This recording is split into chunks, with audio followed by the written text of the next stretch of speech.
अस्सलामु अलैकुम रहमतुल्लाहि व बरकातुहू। मैं अब्दुल हलीम और आप देख रहे हैं अल उलमा मीडिया। अल उलमा मीडिया के सभी नाजरीन का हम इस्तकबाल करते हैं और दुआ करते हैं कि अल्लाह पाक आपको अपने हिफ्ज़ व अमान में रखे।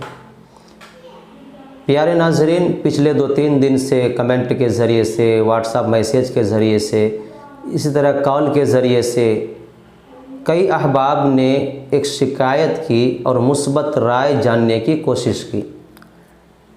शिकायत ये की कि उलमाए किराम अइम्माए मसाजिद दुनियावी लाइन से जब भी कोई काम काज करना चाहते हैं तो मस्जिद कमेटी उसको इजाज़त नहीं देती है।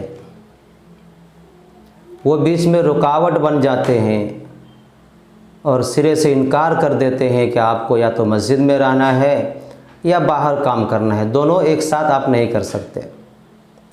इस सूरत में आगे कोई रास्ता नज़र नहीं आता कि हम करें तो करें क्या। मस्जिद में रहते हैं तो बाहर नहीं कर सकते और बाहर करते हैं तो मस्जिद में ही ना रह सकते, और मस्जिद से इतनी तनख्वाह भी नहीं है जिससे कि अपने बीवी बच्चों की, अपने बूढ़े माँ बाप की हम ज़रूरत को पूरा कर सकें। इस पर कोई मुस्बत राय हमें बताएं जिससे कि मेरी रहबरी हो जाए। तो मैंने सोचा अलग अलग सबको राय देने के बजाय इस मुद्दे पर क्यों ना एक वीडियो ही बना दिया जाए, ताकि उनके लिए भी और आपके लिए भी और ऐसे तमाम उलमाए किराम के लिए भी जो इस तरह का सोच रखते हैं मसले राह साबित हो। तो आइए शुरू करते हैं। सबसे पहले हमें यह देखना है कि उलमाए किराम तिजारती मैदान में अपना कदम कब बढ़ाते हैं, कब वो अपने अंदर इस तरीके का सोच पैदा करते हैं। जहाँ तक मेरा तजुर्बा है, मैंने महसूस किया है, मैंने देखा है, वो ये है कि उलमाए किराम का एक तबका कुछ करना ही नहीं चाहते। आप लाख उनसे कहिए वो कुछ नहीं करेंगे। उनसे मुझे कोई शिकायत भी नहीं है। अगर वो इसी में खुश है और उनकी ज़रूरत ऐसे ही पूरा हो रहा है तो अल्लाह ताला आपकी ज़िंदगी में मज़ीद बरकत दे। आपसे मुझे कोई शिकायत नहीं है। तो ये उलमा का पहला तबका है। उलमा का दूसरा तबका, जिसमें ख़ास तौर से मस्जिद के इमाम शामिल है, और इसी दूसरे तबके में आपके सवाल का जवाब भी मौजूद है। आप इसको गौर से सुनिए, ख़ास तौर से वो लोग जिन्होंने कमेंट किए थे।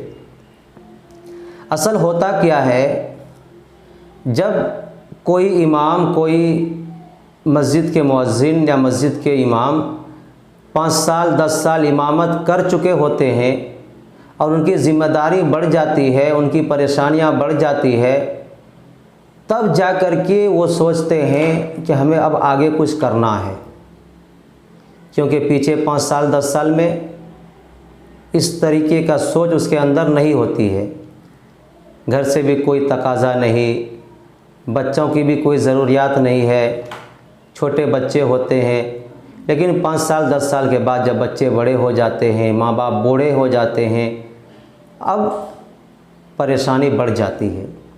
बच्चे को पढ़ाना है, माँ बाप के अखराजात पूरे करने हैं, इसी तरीके से अपनी ज़रूरत को पूरा करना है। तो ज़िम्मेदारी जब बढ़ती है तो परेशानियाँ भी बढ़ती है। अब जा कर के इमाम साहब के जहन में ये बात आती है कि मस्जिद की तनख्वाह से तो ये सब पूरा हो नहीं सकता, खैर हम मस्जिद भी नहीं छोड़ेंगे और आगे से हम बाहर से कुछ काम भी कर लेते हैं। ये चीज़ वो अंदर अंदर सोचते हैं और आसपास किसी दुकान में वो बात भी कर लेते हैं कि मुझे काम दीजिए, मैं भी काम करूँगा, और काम करना शुरू कर देते हैं। इसके बाद अब कमेटी वाले को पता चलता है कि इमाम साहब तो बाहर भी काम कर रहे हैं, तो जाहिर सी बात है आपको कमेटी वाले इजाज़त नहीं देंगे। और कोई कमेटी ये चाहती भी नहीं कि मेरे मस्जिद का इमाम खुशहाली की ज़िंदगी जिए, इमाम अपने घर में रहे, इमाम अपनी गाड़ी में घूमे, इमाम अपने बच्चों को अच्छी स्कूल में पढ़ाए, इमाम अपने घर बनाए, इमाम की ज़िंदगी लाइफ स्टाइल अच्छी हो, ये कोई मस्जिद की कमेटी चाहती भी नहीं है। ऐसी सूरत में आपसे मेरी राय यही है कि वाकई आपकी परेशानी ज़्यादा है, वाकई आप परेशान हैं और मस्जिद की तनख्वाह से आपके अखराजात पूरे नहीं हो रहे हैं, तो आपसे मेरा यही सलाह है कि आप मस्जिद को छोड़ दें और मस्जिद को छोड़कर कारोबारी लाइन में जुड़े, तिजारती मैदान में आए और उस काम को खुशी खुशी करें। साल 6 महीना आपको परेशानी होगी, आप हालात से मजबूर होंगे, लेकिन साल 6 महीने के बाद सारी परेशानी दूर हो जाएगी और आपकी परेशानियां भी ख़त्म हो जाएगी। तो ये आपके सवाल का जवाब है। असल होता क्या है कि जब हम मदरसे से आते हैं, मेरी अपनी फरागत होती है, तो उस वक्त चूँकि हमारी ज़िम्मेदारी बहुत कम होती है, ना घर से कोई दबाव, ना बीवी बच्चों का टेंशन। 5,000 भी अगर मिल जाए तो वो पैसा हमारे लिए बहुत बड़ा रकम होता है। और जब ज़िम्मेदारी बढ़ती है तब जा कर के इस तरीके का सोच, और हम अफसोस करते हैं कि काश 10 साल 5 साल पहले मैं ये काम कर चुका होता तो आज मुझे ये दिन नहीं देखना पड़ता। तो इसलिए आप शुरू से ही अपना मामूल बना लें कि मुझे आगे पढ़ाई के साथ साथ इस सोच को अपने अंदर पैदा कर लें कि पढ़ाई के बाद मुझे दुनियावी लाइन से भी कुछ करना है और दिन की खिदमत भी करना है। तो ये उलमाए किराम का दूसरा तबका है। उलमाए किराम का एक और तबका, तीसरा तबका, जो पढ़ाई के साथ साथ वो दुनियावी लाइन से कुछ काम काज सीखते हैं और पढ़ाई मुकम्मल करने के बाद मज़ीद उसके लिए 1 साल निकाल कर और उस चीज़ का माहिर बनते हैं, उस फ़न का माहिर बनते हैं और तजुर्बाकार बनते हैं।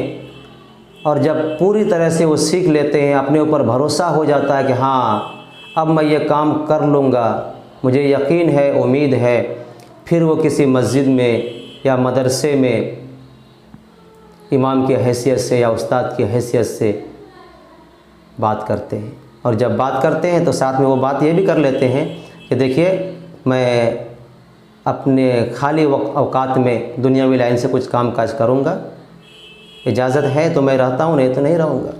वो शुरू में ही बात कर लेते हैं। और अल्हम्दुलिल्लाह सैकड़ों उलमाए किराम मेरी नज़र में आज ऐसे हैं जो मस्जिद की इमामत भी कर रहे हैं, मदरसे में भी पढ़ा रहे हैं और दुनियावी लाइन से काम भी कर रहे हैं। कई उलमाए किराम हैं, कई इमाम मसाजिद है। तो इसलिए आप अगर पहले काम नहीं सीख पाए, पहले आपने इस चीज़ पर ध्यान नहीं दिया, तो आपको ये चीज़ महसूस करना पड़ेगा और आपको ये बुरा दिन देखना पड़ेगा। इसलिए जो लोग अभी इमामत में नहीं जुड़े हैं, अभी अभी उनकी फरागत हुई है, तो आपसे मेरी गुजारिश है कि आप 1 साल और निकाल लें।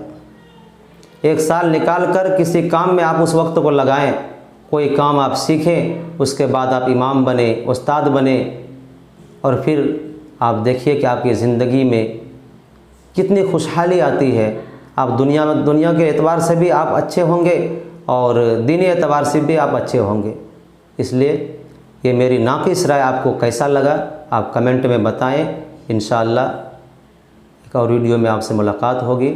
अल्लाह हाफिज़। अस्सलामु अलैकुम व रहमतुल्लाहि व बरकातुहू।